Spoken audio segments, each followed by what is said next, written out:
আপনি মাদক, এই যে গান বাজনা, পর্নোগ্রাফি, মানে ক্ষমতার দাপট, এই বিষয়গুলোকে ভালোবাসলে নাকি পাবেন, নাকি মায়ের সেবা করলে নাকি পাবেন?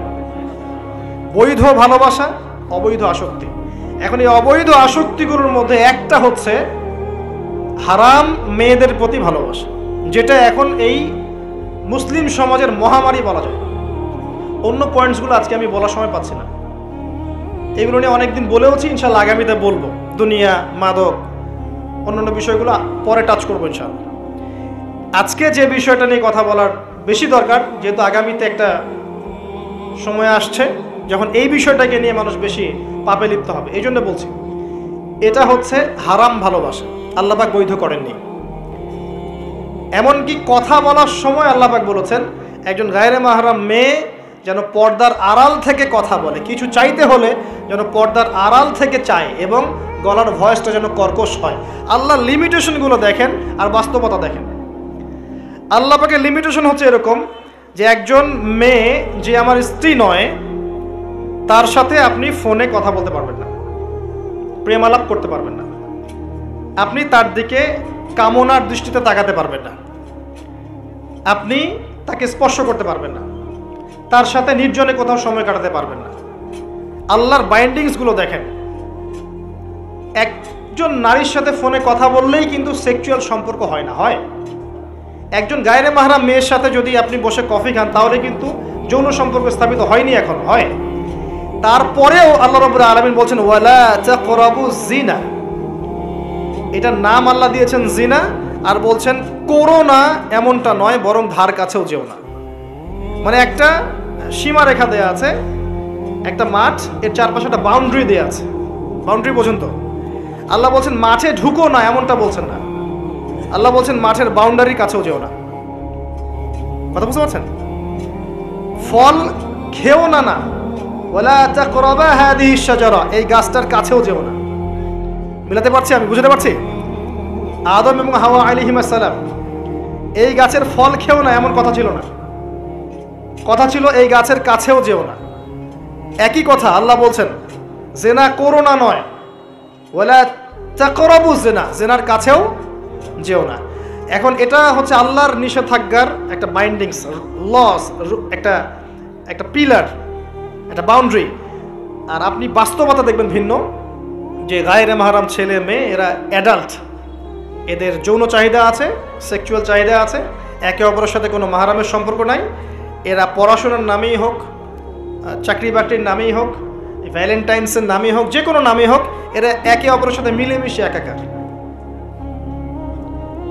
এরা কথা বলছে, কথা বলার পরে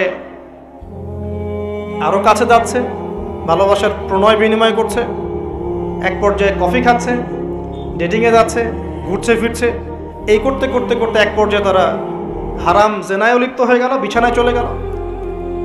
এই সম্পর্কের পর দেখা যায় সম্পর্ক ব্রেকআপ, শেষ। এবং এই ঘটনাগুলোর নাম দিচ্ছি আমরা কাছে আসার গল্প। কার কাছে? যার কাছে আল্লাহ যেতেও নিষেধ করেছেন, ওয়ালা তাকরাবুজ জিনা। আর আমরা বলছি না, কাছে আসারই তো গল্প। কাছে আসার গল্প হতে পারে মায়ের সাথে, মায়ের কাছে আসার গল্প হতে পারে, স্ত্রীর কাছে আসার গল্প হতে পারে, আমার সন্তানের কাছে আসার গল্প হতে পারে, দেশের কাছে আসার গল্প হতে পারে। কিন্তু হারাম জেনার কাছে আসার কোনো গল্প হতে পারে না। কি হতে পারে? জাহান্নামের উপন্যাস হতে পারে। কি হতে পারে? জাহান্নামের আমল নামার একটা উপন্যাস হতে পারে। উপন্যাস বোঝেন না? আল্লাহ পাক এই যে কিয়ামতের মাঠে আমল নামা ছুঁড়ে দিবেন, ছুঁড়ে দিয়ে আমল নামা ঘুরতে থাকবে, কারো ডান হাতে কারো বাম হাতে। যার হাতে আমল নামা আসুক না কেন, যে হাতে আসুক না কেন, আল্লাহ পাক সবাইকে একটা কথা বলবেন, ইকরা কিতাবাক, তুমি তোমার কিতাব পড়ো, কাফা বিনাফসিকা আল-ইয়াওমা আলাইকা হাসিবা, আজকে তুমি তোমার হিসাব নেওয়ার জন্য যথেষ্ট। আমরা সবাই একটা করে উপন্যাস লিখছি, আমরা সবাই একটা করে উপন্যাস লিখছি আমলনামার, আমাদের কাজের মধ্য দিয়ে। আর এর চেয়ে ভয়ঙ্কর বিষয়টা হচ্ছে এই উপন্যাসটা আপনাকে পড়তে বলা হবে সবার সামনে। আমার কথা বলে বোঝা যায় না? আমরা একটা গল্প লিখছি আমলনামায়, উপন্যাস লিখছি, যার একটা মোমেন্ট বাদ যাচ্ছে না। এই যে এখন আমরা বসে আছি, এটা আপনার উপন্যাসে উঠে গেছে, আমলনামে উঠে গেছে। মাফ করবেন যদি কালকে আবার দেখেন যে আমলনামাকে উপন্যাস বলে যা ব্যাখ্যা করলাম উতহা, এবার এই শব্দ দিয়ে আবার তুলকালাম করে ফেলেন। এটা বোঝানোর জন্য বলেছি, যুব সমাজ উপন্যাস বোঝে, এই জন্য বলেছি। যুবকটা উপন্যাস বোঝেন না? আপনারা বিভিন্ন উপন্যাস পড়েছেন, যারা জেনারেল লাইনে পড়েছেন অনেক উপন্যাস পড়েছেন, এই জন্য বললাম বোঝানোর জন্যে। আমলনামা কখনো উপন্যাস নয় যে আপনি আর আমি একটা উপন্যাস লিখছি, নিজের গল্প নিজেই লিখছি, নিজের কাজের মধ্য দিয়ে নিজের উপন্যাস নিজেই লিখছি। এবং এটার মধ্যে সবচেয়ে ভয়ঙ্কর কথা হচ্ছে এইটা সবার সামনে আমাকে পড়ে শোনাতে হবে। আমরা কি পারবো এই জেনা, এই মাদক, এই পর্নোগ্রাফি, হারাম, জুয়া, ক্যাসিনো, অন্যায়, অত্যাচার, বেনামাজি, দুর্নীতি, ঘুষ, সুদ, এইগুলোর সব কথা সবার সামনে পড়ে শোনাতে? আমরা কি পারবো আদৌ? আমরা কি প্রস্তুত? পড়তে কিন্তু হবেই ভাই, সবাইকে পড়তে হবে। আলেম, জালেম, কাফের, মুশরিক, মুনাফিক সবাইকে পড়তে হবে। ইকরা কিতাবাক, এক বচনে এসেছে, মানে এক একজন মানুষকে আল্লাহ পাক বলছেন যে তুমি তোমার বই পড়ো, তোমার কিতাব পড়ে শোনাও। কাফা বিনাফসিকা আল-ইয়াওমা আলাইকা হাসিবা, আজকে তুমি তোমার হিসাব নেওয়ার জন্য যথেষ্ট। আল্লাহ পাক আমাদেরকে কথার গভীরতা বোঝার তৌফিক দান করুন। এই হারাম জিনিসগুলোর মধ্যে সবচেয়ে ডেঞ্জারাস এই ফ্রি মিক্সিং। ফ্রি মিক্সিং কি জিনিস? একজন বেগানা মেয়ে একজন বেগানা ছেলের সাথে মিক্স করবে। এখন আপনি কথাগুলো মনে হচ্ছে রূপকথার মতো মনে হবে, কারণ বাস্তবতার সাথে কোনো মিল নাই। বাস্তবতায় আপনি গিয়ে দেখবেন যে স্কুলে পড়ছে মাশাআল্লাহ গায়রে মাহরাম ছেলে মেয়ে, এবং নাম দিচ্ছে এরা friends, just only friends only, বন্ধু, ক্লাসমেট। কিন্তু এর বয়স মাশাআল্লাহ 16, এর বয়সও 20, বা এর বয়সও 15, এর বয়স 18। উভয়ের যৌন চাহিদা হয়েছে বালেগ এবং বালেগা। এই বয়সে আসার আরো 5-6 বছর আগে সে বালেগা হয়ে গেছে, এবং তারা কিন্তু আলাদা আলাদা সেকশনে পড়ছে না। এমন যদি হতো মেয়েদের আলাদা স্কুল, মেয়ে টিচার, মেয়েরা পড়ছে, কোনো সমস্যা নেই, টোটালি বৈধ এবং সুন্দর, ভালো সিস্টেম। ছেলেদের আলাদা স্কুল কলেজ, ছেলেরা আলাদা পড়ছে, আলাদা, কোনো সমস্যা নেই। সমস্যা কোথায়? যখন এক ছাদের নিচে আমি সবাইকে বসিয়ে দিয়েছি এবং এরা একে অপরের সাথে মিক্স করছে, যেখানে আল্লাহ বলছেন কাছেও যেও না, এরা কথা বলছে, নোট টেক চেঞ্জ করছে, একে অপরের সাথে গ্রুপ স্টাডি করছে, কফি খাচ্ছে, দেখা সাক্ষাৎ করছে, ডেটিং করছে, একে অপরের সাথে যৌন মিলনও করছে, একে অপরের সাথে বসে পর্ন দেখছে, যৌন মিলন করছে, সেক্সুয়াল সম্পর্ক স্থাপন করেছে, এবং মানুষ বুঝাচ্ছে এদেরকে এই সম্পর্কটা বৈধ, ভালো সম্পর্কটা পবিত্র, পরে বিয়ে করে নিলেই হয়ে গেল। সুবহানাল্লাহ। এই হচ্ছে এটা বাস্তবতা। বাস্তবতার সাথে ওয়ালা তাকরাবু জিনা আয়াতের কোনো মিল আছে? বাস্তবতা এক জায়গায়, কোরআন এক জায়গায়, এরপরও দাবি করছে আমরা মুসলিম, স্টিল আমরা দাবি করছি আমরা মুসলিম।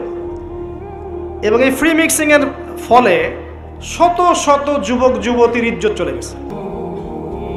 শত শত না, সংখ্যাটা সহস্র লক্ষ হবে, আরো বেশি হতে পারে, আল্লাহু আ'লাম।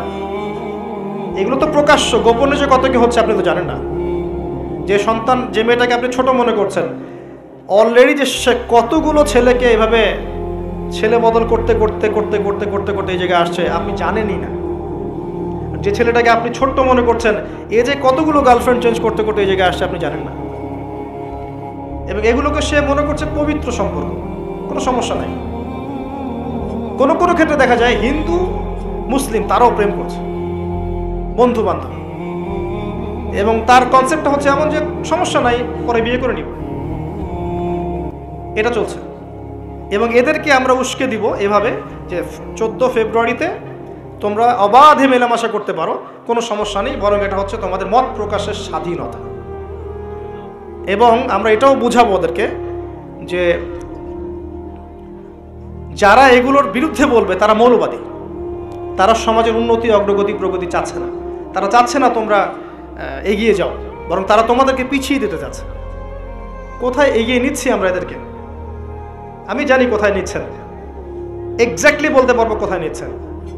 ইলাল নার, জাহান্নামের দিকে, জাহান্নামের দিকে এগিয়ে নিচ্ছেন, আর কোনো দিকে না।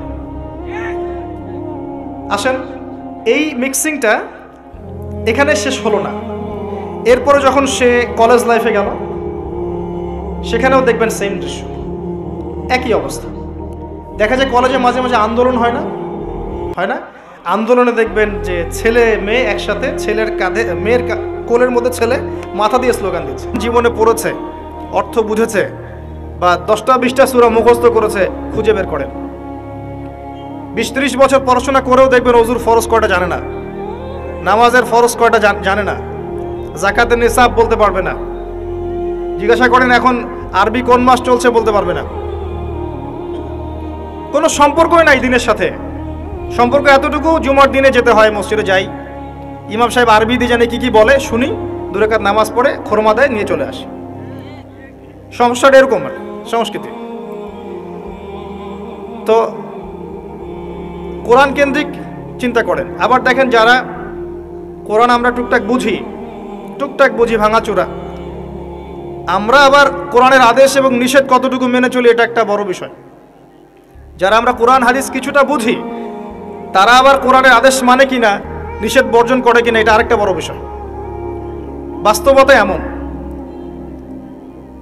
বাস্তবতা দেখবেন কতগুলো ফ্যামিলি পান যে ফ্যামিলিগুলোর মধ্যে পর্দা কায়েম আছে। খুঁজে দেখেন, আপনি নিজের পরিবার থেকে শুরু করেন, আমি আমার পরিবার থেকে শুরু করি, আপনি আপনার থেকে শুরু করেন, আপনার আত্মীয়দেরকে দেখেন, বংশকে দেখেন, সমাজকে দেখেন, আপনি খুঁজে পাবেন কতগুলো পরিবার পাবেন যেখানে পর্দার বিধান কায়েম আছে। পরিবারের মেয়ে পর্দা করে, মা পর্দা করে, বোন পর্দা করে, অল্প সংখ্যক, ইল্লা মাশাআল্লাহ। হ্যাঁ, এমনও পরিবার আছে যে পরিবারের সদস্যরা জীবন চলে গেলেও পর্দা ছাড়বে না, এমনও আছে।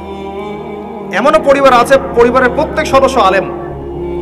এমনও পরিবার আছে যে নামাজ না পড়লে পরিবারে ভাত দেওয়া হয় না, এমনও আছে। এগুলোর সংখ্যা কত? নিতান্তই কম। বাস্তবতায় আসেন আপনি, বাস্তবতায় এমন, এগুলোর সয়লাভ চলছে। আবার একটা বড় ইস্যু বলি, মুসলিমদের কথা বলছি। আপনি প্রত্যেকটা পরিবারের জরিপ চালিয়ে দেখেন কতগুলো পরিবারে হালাল রিজিক ঢুকছে। হালাল রিজিক, মাথার ঘাম পায়ে ফেলা হালাল রিজিক পরিবারে ঢুকছে, হালাল খেয়ে পরিবার পরিজন জীবনযাপন করছে। কতটা পরিবারে? ম্যাক্সিমাম পরিবার সুদখোর, ম্যাক্সিমাম। যে আমি নিজেকে সুদ থেকে মুক্ত মনে করছি, বিসমিল্লাহ। মনে করেন আমি একটা বাসায় ভাড়া থাকি, কথার কথা, মনে করেন কথার কথা। এখন ধরেন বাসার মালিক সুদি ব্যাংক থেকে লোন নিয়ে বাড়ি করেছে, কথার কথা, এক্সাম্পল দিচ্ছি। এখন এই টাকাগুলো, ভাড়াটিয়াদের টাকাগুলো নিয়ে তিনি ব্যাংকের লোন শোধ করেন, কথা বুঝতে পারছেন? আর একবার লোন নিলে তো শোধ করা 4 টাকানি কথা না, চক্রবৃদ্ধি হারে বাড়তে থাকবে। এটাই ওদের উদ্দেশ্য ছিল, রক্ত চুষে খাওয়া, সাক। যার ফলে ধনী ধনী হতে থাকে, গরিব আস্তে আস্তে আরো গরিব হতে থাকে। আর আমি অনেকদিন বলেছি এটা মায়ের সাথে জেনা করার মতো পাপ, এবং আল্লাহ এবং তার রাসূলের সাথে যুদ্ধ করার মতো পাপ। দলিল আপনি সহিহ বুখারী খোলেন আর সূরা বাকারা পড়েন। সহিহ বুখারীতে আরও আছে 36 বার জেনা করলে যে গুনাহ হয়, 1 দিরহাম সুদ খেলে সেই গুনাহ হয়। এখন মনে করেন আমি রেন্ট দিচ্ছি, বা আরো 10 জন রেন্ট দিচ্ছে, এই রেন্টগুলোকে তিনি একত্রিত করে ঋণ শোধ করছেন সুদের।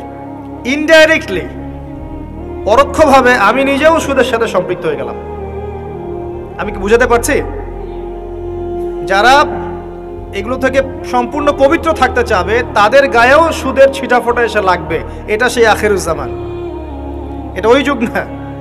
এই যুগের কথাই নবী সাল্লাল্লাহু আলাইহি ওয়াসাল্লাম হাদিসের মধ্যে বলেছেন, এমন যুগ আসবে যে মানুষের পক্ষে রিবা থেকে বেঁচে থাকা এত দুষ্কর হয়ে যাবে যে যারা বেঁচে থাকতে চাইবে তাদের গায়েও সুদের ছিটাফোঁটা এসে লাগবে। এই হলো সেই যুগ। আর যে খায়, যে দেয়, যে লিখে রাখে, যে সাক্ষী থাকে, 4 জনকে, 4 শ্রেণীর মানুষকে নবী সাল্লাল্লাহু আলাইহি ওয়াসাল্লাম সমান অপরাধী বলেছেন। আমাদের ম্যাক্সিমাম পরিবারগুলোতে যান, দেখবেন সুদের সাথে আমরা সম্পৃক্ত আছি। যতই বলি, ব্যক্তিগত জীবনে দেখবেন, ইবাদত বন্দেগীর জীবনে গিয়ে দেখবেন পাক্কা মুসল্লি, কপালে সেজদার দাগ আছে। অর্থনৈতিক জীবনে গিয়ে দেখবেন পাক্কা সুদখোর, ঘুষখোর, দুর্নীতি করছে, ট্যাক্স ফাঁকি দিচ্ছে, বা সরকারের মাল আত্মসাৎ করে খাচ্ছে। প্রচুর সম্পদ আছে আমাদের, আমরা আত্মসাৎ করতে করতে করতে করতে একটা হাতি আস্তে আস্তে মাছি হয়ে যায়। একটা হাতি উপর থেকে আসতে থাকে, আকাশ থেকে একটা হাতি পড়তে থাকে। হাতি পড়তে পড়তে পড়তে পড়তে দেখবেন আপনার কাছে আস্তে আস্তে মাছি হয়ে গেছে। হাতির কান একজন, ডালপালা একজন, নাক একজন, সুর একজন, শিং একজন, খেয়ে শেষ করে ফেলছে। বাই দা ওয়ে, হাতির মনে শিং থাকে না, আমি ভুল বলছি, হাতির সুর থাকে। যাই হোক, এটা বাস্তবতা। আবার দেখবেন আমরা অনেকেই ইসলাম ফলো করার নামেও আমাদের বোনদেরকে সম্পত্তি দিচ্ছি না। সুযোগ পেলেই প্রতিবেশীর জমি মেরে খাবো, 1 বিঘত জমিও ছাড় দিব না। সুযোগ পেলেই অন্যের জমি মেরে খাবো, আত্মসাৎ করে খাবো। দেখা যাবে যে একটা জিনিস মানুষের প্রাপ্য, সেটাকে আমি ঘুরিয়ে ফিরিয়ে নিজের পকেটে ঢুকিয়ে ফেলেছি। চাকরিতে যাবেন, টেবিলের নিচ দিয়ে টাকা না দিলে আপনার জব হবে না। আর আপনি বলছেন যে এখন তো দেওয়াই লাগছে, কিছু করার নাই, না দিলে তো আমার চাকরিটা হবে না। মানে এটা আপনি ঘুরিয়ে জায়েজ করলেন আর কি। আবার কিছু দাড়িওয়ালা মুফতি সাহেবও থাকবেন, দেখা যাবে বলবে হ্যাঁ এটা করা যায়, কারণ এখন তো এই যুগে চলছে, ওটা না করলে তুমি তো চাকরি পাবা না। ঘুরিয়ে ফিরিয়ে সিচুয়েশন এমন করেছি আমরা। বাস্তবতা এমন, এখানে আইওয়াস শোডাউনের প্রশ্নই ওঠে না। মানে এখানে ইসলামের বেসিক জিনিসগুলোর বালাই নাই। উঁচু উঁচু বিষয়গুলো অনেক দূরের পথ, অনেক দূরের পথ। জিহাদ ফি সাবিলিল্লাহ, ইসলামী খিলাফা, কিতাল ফি সাবিলিল্লাহ, ইসলামী হুকুমত, আল্লাহর জমিন, আল্লাহর দিন প্রতিষ্ঠা, উঁচু স্কেলের কথা, অনেক উঁচু স্কেলের কথা। নিচু স্কেলগুলো তো দেখাচ্ছি আপনাকে, নিচু স্কেলগুলো। 5 ওয়াক্ত সালাত এটা এমন একটা বিষয় ছিল উম্মার মধ্যে যে একজন মুসলিম 5 ওয়াক্ত সালাত পড়ে না, এটা চিন্তাই করা যেত না। শতাব্দীর পর শতাব্দী এমন জেনারেশন চলে গেছে যারা 5 ওয়াক্ত নামাজ পড়তো না, মুসলিম পরিবারের সন্তান, এটা কল্পনাও করা যেত না। এখন অ্যাভেলেবেল, ঘরে ঘরে দেখবেন বেনামাজিদের ভর্তি।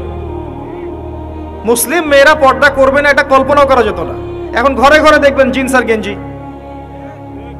জিন্স আর গেঞ্জি, ছেলেদের পোশাক পরে রাস্তাঘাটে ঘুরছে। ইভেন গ্রামগুলোতেও,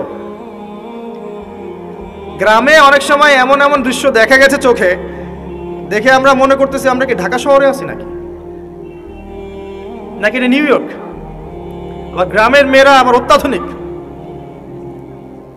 কপি করতে করতে দেখা যায় অনেক সময় শহরের মেয়েদেরকে হার মানিয়ে ফেলে। এটা কল্পনায় ছিল না যে মেয়েরা এমন পোশাক পরে ঘোরে মুসলিম পরিবারের। মুসলিম পরিবারের মানুষ কোরআন তেলাওয়াত করতে পারে না, এমনটা হিস্ট্রিতে কখনো ছিল না, খুব কম, রেয়ার। এখন এসে দেখবেন এটা অ্যাভেলেবেল, ঘরে ঘরে দেখবেন কোরআন পড়তে পারে না। কোরআন তেলাওয়াতের কথা বলছি, এবারত তো অনেক দূরের কথা, এবারত বুঝতে তো আরো 10 বছর লাগবে। তারপরে হাদিসের কিতাব, ফিকহের বই, ইসলামের ইতিহাস, ইসলামিক অর্থনীতি, জিওপলিটিক্স, অনেক দূরের পথ। আমি শুধু নর্মাল কোরআন তেলাওয়াতের কথা বলছি, বিশুদ্ধ করে। একটা মক্তবের বাচ্চার যে যোগ্যতা, দেখবেন জেনারেল পড়ুয়া বিবিএমবিএ করে বের হয়েছে, ওর সেই যোগ্যতা নাই কোরআনের ক্ষেত্রে। একটা মাদ্রাসার ছোট ক্লাসের বাচ্চা, ক্লাস 5-6-এ পড়ে, দেখবেন কোরআন যেভাবে পড়তে পারে, একজন বাইরে থেকে ডিগ্রি নিয়ে আসছে সেটা পড়তে পারে না। এরপরেও সে বলছে আমি শিক্ষিত, এবং সেখান থেকে পাশ করে এসে বলছে যে ইসলাম এই যুগে চলে না, ওই যুগে চলতো, পর্দার বিধানগুলো আসলে ওই যুগে ভালো ছিল, এই যুগে এগুলো চলে না, এটা এগিয়ে যাওয়ার যুগ, এটা কো এডুকেশনের যুগ, এবং এটা হচ্ছে ফ্রি মিক্সিংয়ের যুগ। ফ্রি মিক্সিং বোঝেন তো, নারী পুরুষ একসাথে চলবে, মাহারাম গায়রে মাহারাম একাকার, এটার নাম ফ্রি মিক্সিং। যেমনটা আপনার স্কুলে চলছেন, কলেজে চলছেন, ইভেন জব সেক্টরেও চলছেন, প্রতিটা সেক্টরেই চলছেন, ইভেন পলিটিক্যাল ক্ষেত্রেও চলছেন ফ্রি মিক্সিং। মিছিল করছেন, সামনে মহিলা, পিছনে আপনি, ফ্রি মিক্সিং। কোনো কোনো ওয়াজ মাহফিলে দেখলাম যে মহিলা এসে বক্তব্য দিচ্ছে, হ্যাঁ, পাশে আলেম বসে আছেন, চা খাচ্ছেন। আপনি কোথায় আছেন প্রিয় ভাই? বলতে থাকলে অনেক কষ্ট পাই, গলার ভয়েস উঁচু হয়ে যায়, অনেকের খারাপ লাগে। কিন্তু কিছু বিষয় না বললে হক আদায় হয় না, আল্লাহর কাছে জবাবদিহি করতে হবে তখন। এই জন্য কিছু বাস্তবতা আপনাকে বোঝানোর চেষ্টা করছি, এবং এর মধ্যে ইনশাআল্লাহ আমি কিছু সলিউশন আপনাকে দেওয়ার চেষ্টা করব, নিজেকে এবং আপনাকেও। আমি যা বলছি আল্লাহ পাক সবার আগে আমাকে আমল করার তৌফিক দান করুন, পরে আপনাদেরকে তৌফিক দান করুন। বলাটা অনেক সহজ, করাটা খুব কঠিন। আল্লাহ পাক এটাই বলেছেন সূরা সফের মধ্যে, লিমা তাকুলুনা মা লা তাফআলুন, তোমরা এমন কথা কেন বলো যা তোমরা নিজেরা করো না। কাবুরা মাকতান ইনদাল্লাহি আন তাকুলু মা লা তাফআলুন, আল্লাহর কাছে অত্যন্ত নিকৃষ্ট এই কাজটা যে তোমরা নিজেরা করো না কিন্তু মানুষকে বলবে। আমি মেরাজের সময় একটা হাদিস মনে করাই আপনাদেরকে। এখন মেরাজের সময় চলছে, আপনারা হয়তো মেরাজ পার করেছেন। তো এখানে নবী সাল্লাল্লাহু আলাইহি ওয়াসাল্লাম কিছু শাস্তি দেখে এসেছিলেন। তার মধ্যে একটা শাস্তি ছিল এমন যে এক শ্রেণীর মানুষের জিহ্বাকে আগুনের কেচি দিয়ে কেটে দেওয়া হচ্ছে। আমরা বলি নাউযুবিল্লাহ। নবী সাল্লাল্লাহু আলাইহি ওয়াসাল্লাম জিজ্ঞাসা করলেন, এরা কারা? তাকে বলা হলো, এরা আপনার উম্মতের সেই সব ব্যক্তি যারা ছিল উম্মতের বক্তা এবং দায়ী এবং আলেম, এই টাইপের মানুষ আর কি, যারা মানুষকে অনেক সুন্দর সুন্দর কথা বলতো, নিজেরা আমল করতো না। আল্লাহ পাক আমাদেরকে হেফাজত করুন। আমি অনেস্টলি বলছি, আমি যা জানি, যতটুকু আল্লাহ পাক আমাকে জ্ঞান দিয়েছেন, এর 30% আমি আপনাদেরকে বলতে পারি না। 30-40% আমি আপনাদেরকে বলতে পারি না যা আমি জানি, আর আমি খুব কমই জানি। আপনি যত পড়াশোনা করবেন, যত বড় বড় আলেম ওলামার কাছে গিয়ে পড়ে থাকবেন, আপনি তত ফিল করবেন যে আপনি কিছুই জানেন না। আর আপনি যত চটি বই পড়ে মৌলানা হয়ে যাবেন, দু চারটা অনুবাদ পড়ে হাদিসের বলবেন আমি মুফতি হয়ে গেছি, তখন আপনার কাছে মনে হবে আমি অনেক জানি, আমার চেয়ে বড় জ্ঞানের কে আছে, আমি হকের ডিলার, আমি জান্নাতের ডিলার, আসো লিজ লাগলে নিয়ে যাও, ভাবখানা এরকম। তো আমি 30-40% বলতে পারি না, আর যতটুকু পারি তার মনে হয় 50-60% আমল করতে পারি না। যদি এখানে কোনো গজব আসে, আল্লাহ পাকের আল্লাহ না করুক, তাহলে সবার আগে উচিত হবে আমার এখান থেকে চলে যাওয়া। হয়তো আমার কারণেই গজবটা এসেছে। শোনেন, আমাদের সবাইকে বেসিক জিনিসগুলো ঠিক করতে হবে। আমি একটা আয়াত দিয়ে আপনাদেরকে সামনের দিকে নিয়ে যাচ্ছি। আল্লাহ রাব্বুল আলামিন বলেছেন, ইয়া আইয়ুহাল্লাযীনা আমানু, হে মুমিনগণ, আলাইকুম আনফুসাকুম, তোমরা নিজেদের নফসের খবর নাও, নিজেদের নফসকে ঠিক করো, নিজে ভালো হও। যেভাবেই আপনি ব্যাখ্যা করেন অর্থটা এমন, নিজে আগে ভালো হও, নিজের নফসকে ঠিক করো, নিজের নফসের খবর নাও। লা ইয়াদুররুকুম মান দাল্লা ইন ইহতাদাইতুম, তোমরা যদি হেদায়েতের উপর থাকো, তাহলে অন্যরা যদি পথভ্রষ্ট হয়ে যায় তোমার কোনো ক্ষতি হবে না তোমাদের ইনশাআল্লাহ। ইলাল্লাহি মারজিউকুম জামিআন, তোমরা সবাই আল্লাহর কাছে ফিরে যাবে একদিন। ফায়ুনাব্বিউকুম, অতঃপর তিনি তোমাদেরকে জানিয়ে দিবেন, বিমা কুনতুম তা'মালুন, যে আমল তোমরা করতে। এই আয়াত দিয়ে মুফতি তকি উসমানী, আল্লামা তকি উসমানী দামাত বারাকাতুহু, তার একটা কিতাব আছে তাসাউফ ও আত্মশুদ্ধি, এই পুরো বইটা তিনি একটা আয়াত দিয়ে লিখেছেন। এবং তিনি বোঝাতে যাচ্ছেন যে এই আয়াতের মধ্যে সমস্যা এবং সমাধান দুটোই আছে। উম্মার সমস্যা এবং সমাধান দুটোই আছে। সমস্যা কি? আল্লাহ পাক যে বলেছেন আলাইকুম আনফুসাকুম, তোমরা নিজেদেরকে ঠিক করো, আগে নিজেদের নফসকে ঠিক করো। আমরা উল্টা কাজ করি, নিজেকে ঠিক না করে মানুষকে ঠিক করতে চাই। আমার কথা কি বুঝতে পারছেন? আমরা প্রত্যেকেই নিজেকে ঠিক না করতে গিয়ে আগে মানুষকে ঠিক করতে চাই। এটা সবচেয়ে বড় সমস্যা। এতে করে যা হয় যে আমার সমাজ সংস্কারমূলক কাজে আসলে কোনো প্রতিফলন ঘটে না। মনে হচ্ছে যেন স্ত্রী। সুবহানাল্লাহ। হ্যাঁ, দেখবেন বিভিন্ন আন্দোলনের সময় দেখবেন কলেজ বিশ্ববিদ্যালয়গুলোতে, আমরা তো পড়েছি, আমরা তো বলতে পারবো, আন্দোলন হচ্ছে, বান্ধবী বসে আছে, বান্ধবীর কোলে মাথা দিয়ে বন্ধু, মনে হচ্ছে যেন স্ত্রী। স্ত্রী না পাবলিক প্রপার্টি, আল্লাহ ভালো জানে। তা পাবলিক প্রপার্টি যে কেউ ভোগ করতে পারে। এটা কলেজে শেষ থাকলো না, ইভেন স্কুল কলেজের মধ্যে দেখবেন যে আপনি টিচার একজন পড়াচ্ছেন, পুরুষ টিচার, এর চারপাশে মেয়েরা গোল করে বসে আছে ব্যাচ। পুরুষ টিচার মেয়েদের ব্যাচ পড়াচ্ছেন, মেয়েরা সবাই তার গায়ে মাহরাম। দর্শনটা এখানে এরকম না, এরা তো আমার মেয়ের মতো, এরা তো আমার মেয়ের মতো, তুমি তো আমার মেয়ের বয়স। কথা বুঝতে পারছেন? তুমি তো আমার মামনির মতো, আর ওই মেয়েকে বোঝানো হচ্ছে টিচার তোমার বাবার মতো।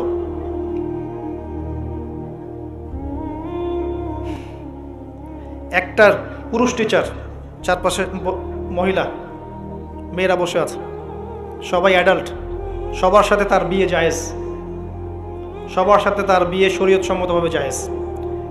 তারপরে একটা ফিলোসফি দর্শন ঢুকিয়ে দিয়ে তুমি তোমার মেয়ের মতো, অহরহ মেয়েদের ইজ্জত হারাচ্ছে, অহরহ। আপনারা সেকুলার পত্রিকাগুলো এবং মিডিয়াগুলো ঘাটতে থাকেন, দেখেন কি পরিমাণে ছাত্রীদেরকে টিজিংটা বেড়েছে, কি পরিমাণে বেড়েছে। এমন অনেক ছাত্রী আছে, আমি বিভিন্ন রাষ্ট্রের নিউজ দেখি যে টিচাররা, একটা স্কুলের টিচাররা মিলে প্রাইমারি স্কুল থেকে শুরু করে হাই স্কুল পর্যন্ত অসংখ্য ছাত্রীকে রেপ করেছে, ভিডিও ধারণ করেছে, এখানে মহিলা টিচাররা ইনভলভ ছিলেন, এমন নিউজ এসেছে। এবং অ্যাসিড দিয়ে মুখ ঝলসে দেওয়ার ভয় দেখিয়ে কাজ করা হয়েছে দীর্ঘদিন ধরে। ভয়ে মেয়েরা কিছু বলতে পারে নাই। আবার সেদিন একটা রেপিস্টের ক্রাইম দেখলাম, র্যাব ধরেছে, র্যাবের অফিসার যিনি ব্রিফ করছেন তিনিও অবাক, যে আমরা অবাক হয়ে গেছি এর ঘটনা দেখে। সে রেপিস্ট কিন্তু মুসলিম না, ভাগ্যিস সে অন্য ধর্মের না, যদি মুসলিম হতো তাহলে এটা নিয়ে আবার প্রচারণা শুরু হয়ে যেত। আমি তার ধর্মের নাম বলবো না, আমি জানি তার ধর্ম এটা শিক্ষা দেয় না, যেভাবে ইসলাম এটা শিক্ষা দেয় না, অন্য ধর্ম এটা শিক্ষা দেয় না। সে কি করেছে, রেপ করার পরে মেয়ে যেন গর্ভবতী না হয় সে সেভাবে তার শারীরিক একটা মানে মেডিকেল ট্রিটমেন্ট করিয়েছে। আমি জানি না, আসলে আমি এইসব বিষয়ে খুব একটা ভালো জানি না। এমন কিছু পদ্ধতি এখন নাকি বের হয়েছে যে যৌন সম্পর্ক স্থাপন করলেও কনসেপ্ট করবে না, ছেলে তার মধ্যে সেটা করিয়েছে, যাতে সে গণহারে রেপ করতে পারে, একটার পর একটা, কেউ প্রেগনেন্ট না হয়। র্যাবের অফিসার ব্রিফ করছেন, দেখেন ভিডিও, ফ্রি মিক্সিং। যেখানে যাবেন, কলেজে আপনি যাবেন, আবার দেখবেন কখনো কখনো যে ছেলেদের ব্যাচ পড়াচ্ছে মহিলা টিচার, ছেলেদের ব্যাচ মহিলা টিচার। তুমি তো আমার ছেলের মতো, আর তাকে শেখানো হচ্ছে যে সে তো তার মায়ের মতো। আবার আমাদের ঢাকা শহর অত্যাধুনিক যে প্রতিষ্ঠানগুলো আছে সেখানে গিয়ে দেখবেন যে ফর্মাল ড্রেসে মিস ক্লাস নিচ্ছে, formal dress, shirt pant tie. আবার বিভিন্ন জায়গায় গিয়ে দেখবেন মহিলারা এভাবে শার্ট প্যান্ট গেঞ্জি জিন্স পরে ঘুরে বেড়াচ্ছে, শপিং মলসে, এয়ারপোর্টে, ওইখানে এইখানে সব জায়গায় চারপাশে। এটা তো ফ্রি মিক্সিংয়ের সাথে আরেকটা পাপ হলো কি, নবী সাল্লাল্লাহু আলাইহি ওয়াসাল্লাম বলেছিলেন যে শেষ জামানে এক শ্রেণীর মেয়ে বের হবে যারা কাপড় পরেও নগ্ন থাকবে। এরা সেই ক্যাটাগরির যাদের ব্যাপারে আল্লাহ রাসূল বলেছেন তারা জান্নাতে যাবেও না, জান্নাতের গন্ধও পাবে না। শুধু ফ্রি মিক্সিংটাই সমস্যা না, এবং এটা শুধু স্কুল এবং কলেজে সীমাবদ্ধ নেই, চাকরির ক্ষেত্রেও দেখবেন সেম। অফিসের বসের হাতে অনেক মেয়ে নির্যাতিত হয়েছে, বেতন বেশি দেওয়ার কথা বলে, প্রমোশন দেওয়ার কথা বলে। আর মেয়েরা তো একটু অবলা জাতি হয়, তারা একটু অবলা হয়, তাদের একটু মায়া মহব্বত বেশি থাকে, ইমোশনটা বেশি থাকে, তারা খুব বেশি কনভিন্স হয়ে যেতে পারে। ভালো স্বপ্ন দেখিয়ে, রঙিন রঙিন স্বপ্ন দেখিয়ে তাদের কত মানুষ ইজ্জত নষ্ট করে ফেলেছে আল্লাহ ভালো জানেন। এরপরেও দেখবেন, এই সমস্যার পরেও দেখবেন তার উপরে আবার আছে পর্নোগ্রাফি। মানে মানুষ রাতের বেলা শুয়ে শুয়ে নগ্ন মুভিজ দেখছে আর দেখছে। এটাকে উপরের লেভেল থেকে বন্ধ করার কোনো প্রয়াস নেওয়া হয়নি এখন পর্যন্ত। এমন অনেক কান্ট্রি আছে এই বিশ্বের মধ্যে যারা কিন্তু ইন্টারনেট সেকশনটাকে নিয়ন্ত্রণ করে। সব সাইট আমার দেশে চলতে পারবে না। ইভেন আমরা যে হারে ফেসবুক চালাই, চাইনিজরা কিন্তু এভাবে চালায় না, ওদের সামাজিক যোগাযোগ আলাদা মাধ্যম আছে, জানেন? সব জায়গায় একটা রেস্ট্রিক্টেড ব্যবস্থা আছে। পর্নোগ্রাফি যেগুলো দিয়ে ব্লু ফিল্মস দেখানো হয় সারা দেশের মানুষকে, একটা জাতির মানুষকে, এটা তো অ্যাটলিস্ট বন্ধ করা যেত। আর এটা বন্ধ করাটা তো নিঃসন্দেহে কোনো মৌলবাদী কাজ নয়, সন্ত্রাসী কাজ নয়, জঙ্গিবাদী কাজ নয়, তাই কি? এটা যখন আপনি দেখছেন সারাদিন ধরে, সারা রাত ধরে, এই ছেলেপেলেরা ম্যাক্সিমামই আসক্ত এগুলোতে। ইভেন এখন মেয়েরাও এগুলো দেখে। আপনি সেকুলার মিডিয়াগুলো রিপোর্টগুলো দেখেন, তারাই বলছে এগুলো। স্কুলে গিয়ে মেয়েদের ইন্টারভিউ নিচ্ছে, তোমরা কি এটা দেখো? মেয়েরা বলছে যে হ্যাঁ আমরাও দেখি, আমরাও কথাবার্তা বলি যে নতুন একটা আইটেম আসছে, আয় এটা দেখ, এভাবে তারা কথা বলছে ক্লাসের মধ্যে। তো যখন ছেলে মেয়েরা এগুলো অবাধে দেখবে, যুবক যুবতী কিশোর কিশোরীরা, এরপরে আবার ফ্রি মিক্সিং, তার উপরে আবার বেহায়াপনা, নগ্নতা, পোশাক আশাকের পর্দার বালাই নাই, তখন আপনি চিন্তা করেন সমাজটা কি হইতে পারে। আবার এগুলোকে আমরা দিবসের মধ্য দিয়ে উৎসাহিত করছি কাছে আসার গল্প, আসো আরো জানা করো। কোথায় ইসলাম আর কোথায় কোরআন আর কোথায় সেই পর্দা, কোথায় কি? আর ওই যে দেখেন একটা মেয়ে মুস্কান, ও তার নেকাব খুলবে না, 200-300 কুকুরের সামনে বলছে আল্লাহু আকবার। তো জান্নাত আসলে কাদের জন্য? এই অবস্থায় যদি আমরা কেউ খাস পর্দা করছি, এখন যারা আবার খাস পর্দা করছি তাদেরকে আবার বাঁকা চোখে তাকানো হচ্ছে, আবার কাউন্টার। এমনি তো চলছে এগুলো, আর উপর আবার কাউন্টার। মানে একটা জায়গা বাকি রাখছে না শয়তান আপনাকে ফিতনায় ফেলার জন্য। এই অবস্থায় কেউ যদি পর্দা করতে যায়, ওকে আবার বাঁকা চোখে তাকানো হচ্ছে। এ তো ভালো সুবিধার মনে হচ্ছে না। তোমার বোরখার নিচে কি বোমটম আছে নাকি? সাইকোলজিক্যাল আক্রমণ। বোরখা পরে যাচ্ছে স্কুল কলেজে, টিচার কেমন করছে, তার সাথে কেমন যেন আচরণ করছে। এটা কেন করছো? মুখটা খোলো, নাহলে পরীক্ষা দিতে দিব না। এগুলো চলছে। এরপরেও আরও আছে বিভিন্ন beauty contest, media, movies, cinema, এইসবের মধ্য দিয়ে ঘরে ঘরে ঢুকিয়ে দিয়েছি যে এই ফ্রি মিক্সিং, বেহায়াপনা, নগ্নতা, এটাই প্রগতি, এটাই উন্নতি, এটা অগ্রগতি। ইভেন আমাদের ছোট ছোট বাচ্চারা এগুলো দেখে দেখেই বড় হচ্ছে এখন। জানি না ওরা আবার কোন জেনারেশন হয়ে গড়ে ওঠে, আল্লাহ ভালো জানে। এর উপরে এসেছে সেলফি এবং ছবি ভিডিওর একটা বুদ্ধি প্রতিবন্ধী জেনারেশন। একটু হলেই সেলফিস, ফেসবুকে আপলোড, আবার টিকটক, আবার ইউটিউবিং, আবার নিজে নিজেই হাসে, নিজে নিজে ছবি তোলে। আর অনলাইনটা অ্যাভেলেবল হয়ে গিয়ে সবার হাতে হাতে স্মার্টফোন যখন গিয়েছে, তখন এগুলো আপলোডিংটা খুব বেশি হচ্ছে। আপলোডিং, আগে ঘটনা ঘটতো সবাই জানতে পারতো না, এখন ঘটলে সারা দুনিয়ার মানুষ এক মুহূর্তে জেনে ফেলবে। তখন একটা খারাপ ভিডিও সবার হাতে হাতে ঘরে ঘরে।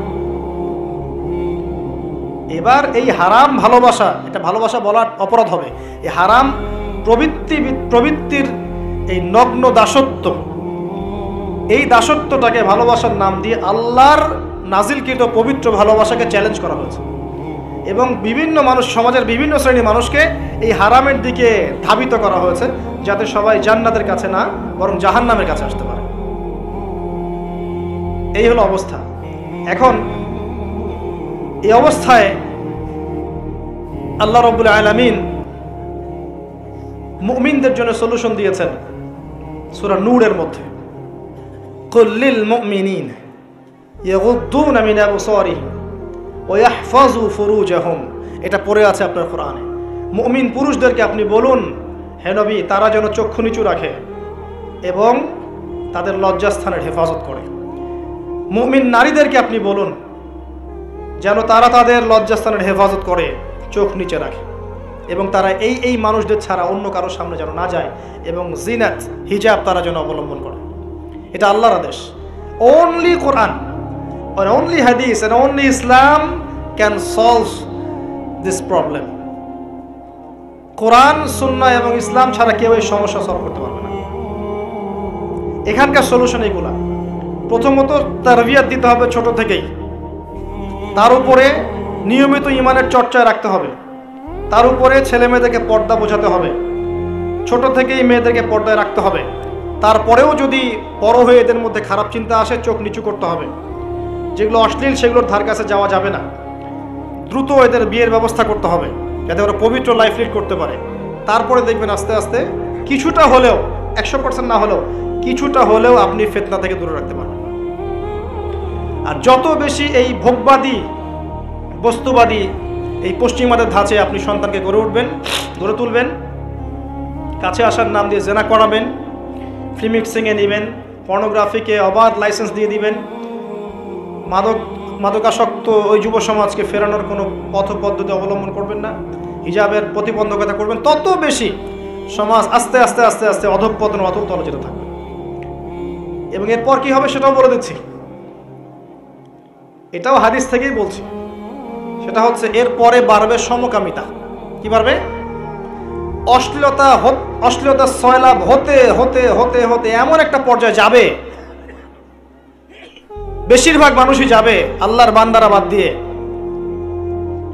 যখন দেখবেন মেয়েদের প্রতি আসক্তি কমে যাবে ছেলেদের একটা পর্যায়ে গিয়ে।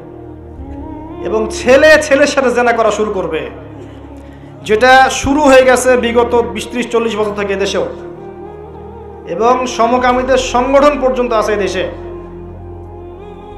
এটাও রিপোর্ট, আপনি সেকুলার মিডিয়া ঘেটে দেখেন, বছরের একদিন তারা আবার একত্রিত হয় একটা হোটেলে, সেখানে ওদের মতো করে ওরা এনজয় করে। কারণ আমি তো নিজেকেই ঠিক করতে পারি না।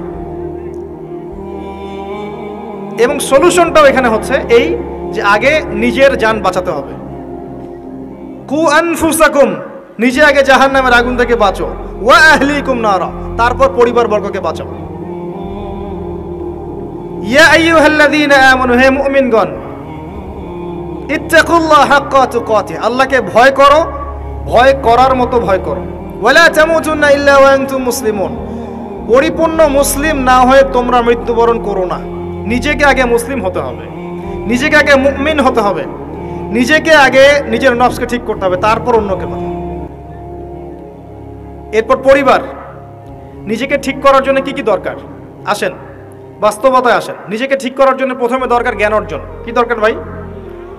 জ্ঞান অর্জনের জন্য কিছু সাবজেক্ট আছে, কিছু কনস্ট্রাকটিভ কথা শোনেন।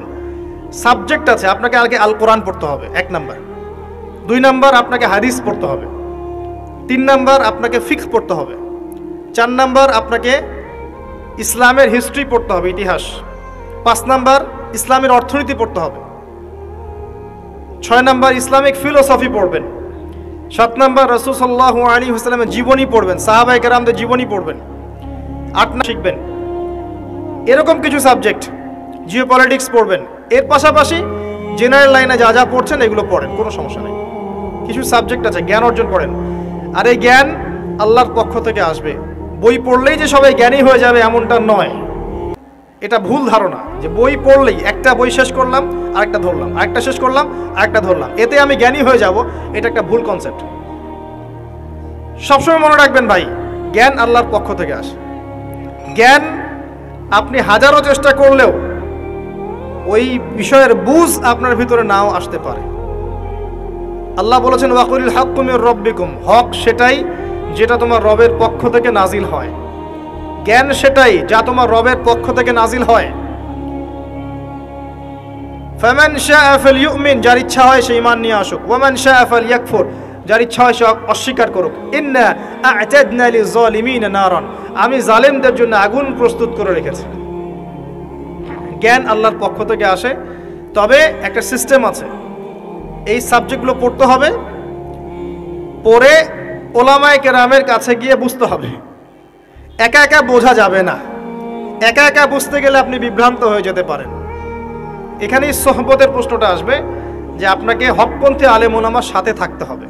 আপনি থাকলে তাদেরকে দেখেও দিনটা শিখবেন। একজন ব্যক্তি যার মধ্যে সুন্নত আছে তাকে দেখে আপনি সুন্নত শিখতে পারেন।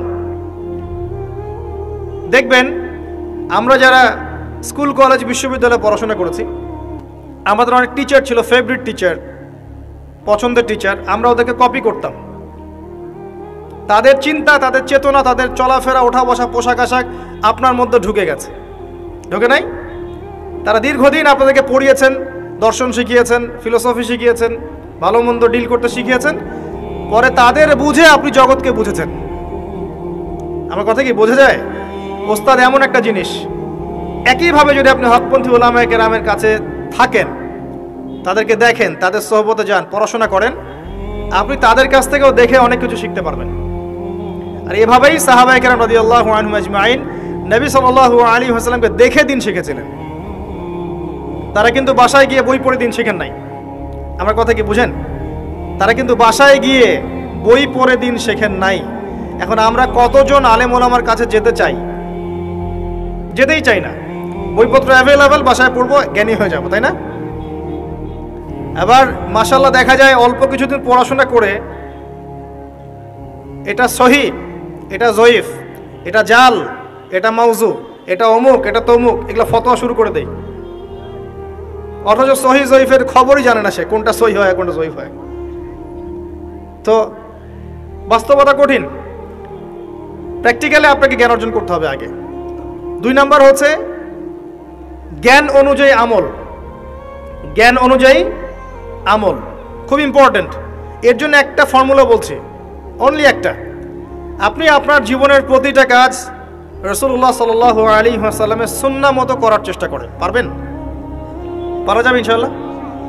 প্রতিটা কাজ, রাত হয়েছে ঘুমাতে যাবেন, ঘুমান নবীর সুন্নাহ মতো, ওঠেন তার সুন্নাহ মতো, বাথরুমে যান তার সুন্নাহ মতো, বের হন তার সুন্নাহ মতো, খান তার সুন্নাহ মতো, পরিবারের সাথে সময় কাটান তার সুন্নাহ মতো, নামাজ পড়েন তার আদর্শে, যাকাত দেন, সওম রাখেন, মুআমালাত করেন, আপনি আমর বিল মারুফ নাহি আনিল মুনকারের কাজ করেন, দ্বীনের প্রতিষ্ঠার কাজ করেন, তার মতো করে আল্লাহর পথে দাওয়াত দেন। প্রতিটা কাজে তার সুন্নাহ ফলো করলে আপনার পুরো জীবনটাই ইবাদত হয়ে যাবে ইনশাআল্লাহ তাআলা, ইনশাআল্লাহ তাআলা। আর এটার জন্যই আল্লাহ পাক আমাদেরকে সৃষ্টি করেছেন। মনে আছে ওই আয়াতটা, সূরা যারিয়াত 59 নম্বর আয়াত, ওয়ামা খালাকতুল জিন্না ওয়াল ইনসা ইল্লা লিয়াবুদুন, আমি জিন আর মানুষকে শুধুমাত্র আমার ইবাদত করার জন্যই সৃষ্টি করেছি। কি করলে প্রত্যেকটা কাজ ইবাদত হবে? রাসূলুল্লাহ সাল্লাল্লাহু আলাইহি ওয়াসাল্লামের সুন্নাহ মতো চললে পরে হবে ইনশাআল্লাহ। পারা যাবে ইনশাআল্লাহ। বেসিকগুলো ঠিক করেন, এবং এগুলো প্রাইমারি লেভেলের কাজ, এগুলো না করে বড় স্বপ্ন দেখা ঠিক না। আর আমরা স্বপ্ন দেখব না এমন নয়, বড় স্বপ্ন দেখবেন, বড় স্বপ্নের চেষ্টা করবেন, সব ঠিক আছে, কিন্তু ভিত্তিহীনভাবে নয়। একটা বাড়ি গঠন করব 10 তলা 20 তলা, ঠিক আছে, ফাউন্ডেশন ঠিক না করে নয়, আগে ভিত্তি দিতে হয়, এবং ভিত্তিতেই বেশি টাকা খরচ করতে হয়। কথা কি বোঝা যায়? এগুলো ইসলামের ভিত্তি। আমল করেন জানা অনুযায়ী, আল্লাহ পাক তৌফিক দান করুন।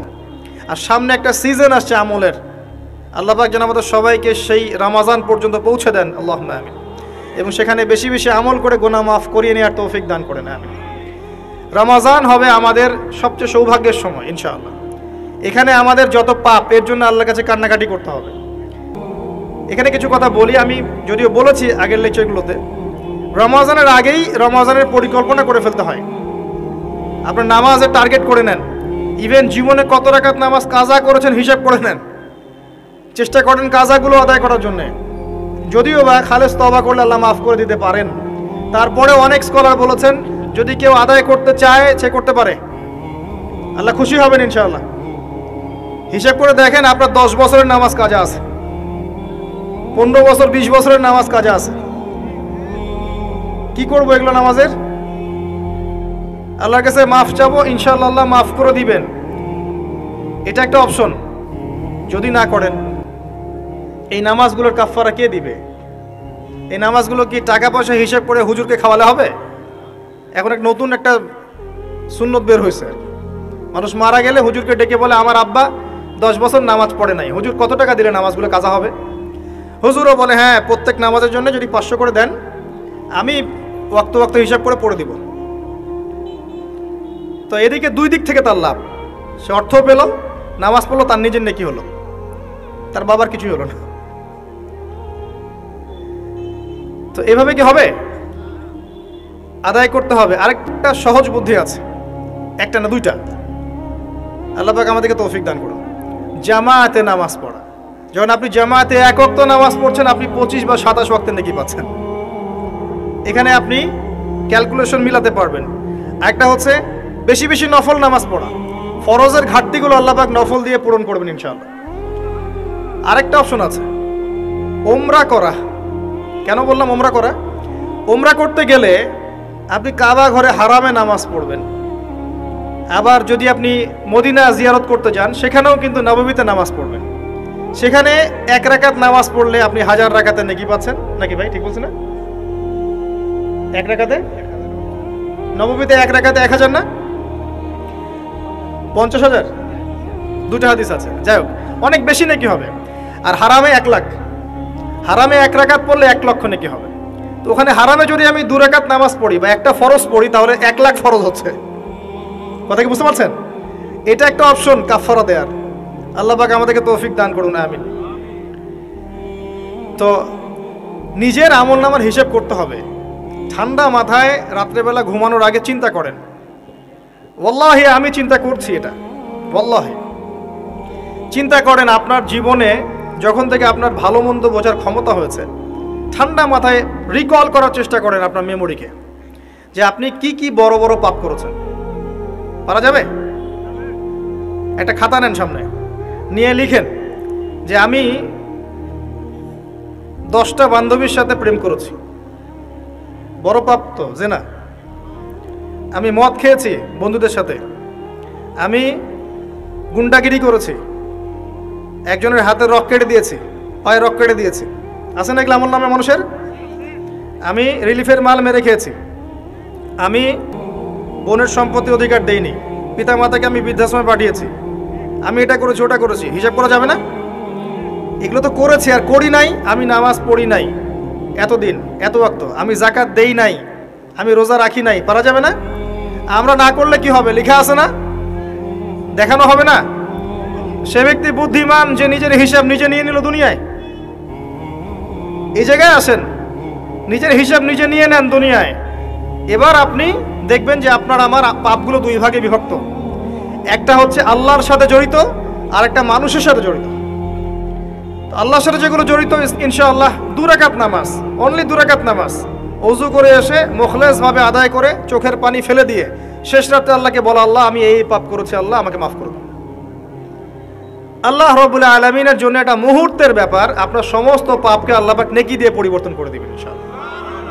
সূরা ফুরকানের শেষের দিকে আছে, ইল্লা মান তাবা ওয়া আমানা ওয়া আমিলা আমালান সালিহান ফাউলাইকা ইউবাদদিলুল্লাহু সাইয়্যাতিহিম হাসানাত। যারা তওবা করবে, ঈমান নিয়ে আসবে এবং আমলে সালেহ করবে, আমি আল্লাহ তাদের সমস্ত গুনাহগুলোকে নেকি দিয়ে পরিবর্তন করে দিব ইনশাআল্লাহ। আর এক শ্রেণীর পাপ পাবেন, সেটা হলো বান্দার সাথে জড়িত। এটা আল্লাহর কাছে মাফ চেয়ে লাভ নাই। আমাকে এসে বলতে হবে, ভাই আপনাকে গালি দিয়েছি, মাফ করে দেন। আমার আপনার কাছে গিয়ে বলতে হবে, ভাই আপনার গীবত করেছি, আমাকে মাফ করে দেন। আপনি আরেক ভাইয়ের কাছে গিয়ে বলবেন, ভাই আপনার টাকা আমি মেরে খেয়েছিলাম, টাকা নেন, শোধ করে নেন। প্রতিবেশীকে বলতে হবে, ভাই জমি নিয়ে নেন, জমি আমি মেরে খেয়েছিলাম। জনগণের সামনে এসে বলতে হবে, এই যে চালের বস্তা তোমাদের ছিল, আমি মেরে খেয়েছি, নিয়ে নাও। এত সহজ না। না হলে এগুলো কিয়ামতের মাঠে জমা থাকবে এবং পুলসিরাতে তারা দাঁড়িয়ে থাকবে। যখন আপনি আমি অনেক নেকি নিয়ে উঠবো, আল্লাহ পাক বলবেন, নেকি দিয়ে দাও। কেন দিব?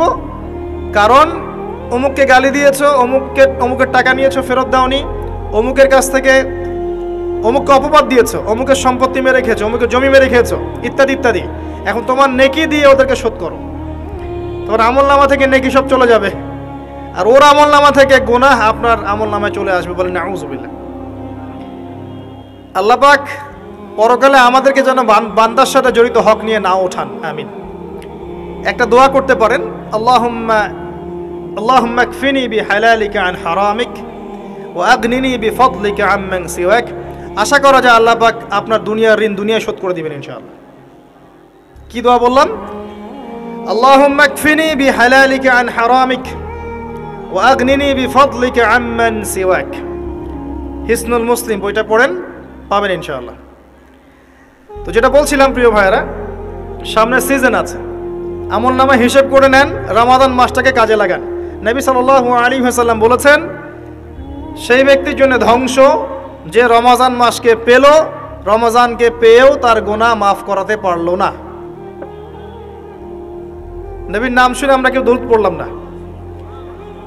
নবী সাল্লাল্লাহু আলাইহি ওয়াসাল্লাম বলেছেন, সেই ব্যক্তি ধ্বংস হোক যে রমজান মাসকে পেল, কিন্তু এই রমজান মাসকে পেয়েও তার গুনাহ মাফ করাতে পারলো না। আমরা এদের অন্তর্ভুক্ত হতে চাই না। আল্লাহ পাক হেফাজত করুন। রমজানের আগেই প্রিপারেশন নেন, মানসিকভাবে আমল নামা গুছিয়ে ফেলেন, টার্গেট করেন আপনি কি চাচ্ছেন রমজান মাসে। 30টা সওম তো আছেই, 5 ওয়াক্ত নামাজ জামাতে পড়ার চেষ্টা করেন, তারাবির সালাতগুলো আদায় করার চেষ্টা করেন। আল্লাহ পাক তৌফিক দান করুন। অন্তত একটা বার কোরআনকে খতম করার চেষ্টা করেন। প্রতিদিন 1 পারা করে পড়লে খতম হবে, পারা যাবে না? যারা পড়তে জানি না, এখনই পড়া শিখে নেন। 1 মাস আছে, পড়া শিখে নেন।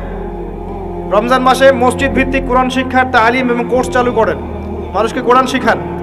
5 ওয়াক্ত নামাজের পরে দারসে হাদিস চালু করেন, মানুষকে হাদিস শিখান। মহিলাদের জন্য, মা বোনদের জন্য কোরআন শিক্ষার ব্যবস্থা করেন, ওদেরকে বাসায় শিখান।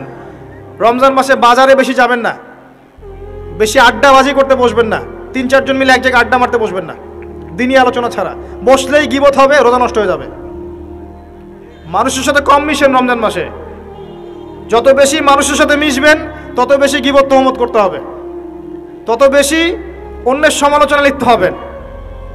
আলাইকুম আনফুসাকুম ভুলে যাবেন, মানুষকে নিয়ে ব্যস্ত হয়ে থাকবেন এবং অন্তরের নূর নষ্ট হয়ে যাবে। মানুষের